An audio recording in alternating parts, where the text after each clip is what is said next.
आजची रेसिपी आहे सांबार रेसिपी। आपण भाज्या आधीच बॉईल करून घेतल्या। इथे शेंगा, भेंडी, वांग आणि भोपळा आपण बॉईल करून घेतलाय।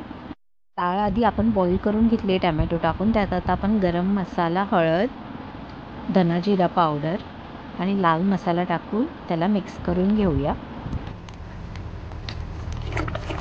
त्याला लागणारं साहित्य बघूया। खोबरं, कढीपत्ता, कोथिंबीर, गूळ, राई, सांबार मसाला, बोर मिरची, गोल असतात बोर मिरच्या, लसूण, मेथी।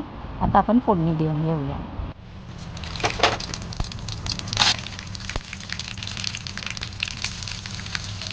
थोडंसं हिंग टाकूया, मेथी। आता आपण बॉईल केलेली डाळ टाकून घ्यायचं। थोडंसं पाणी, सांबार मसाला, गूळ,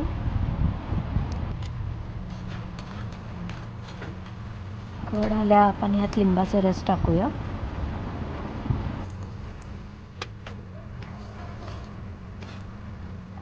बॉईल केलेल्या भाज्या टाकून घेऊया।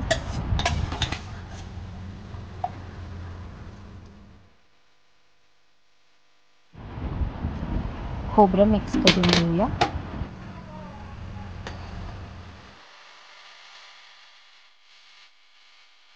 बारीक कापलेली कोथिंबीर टाकूया।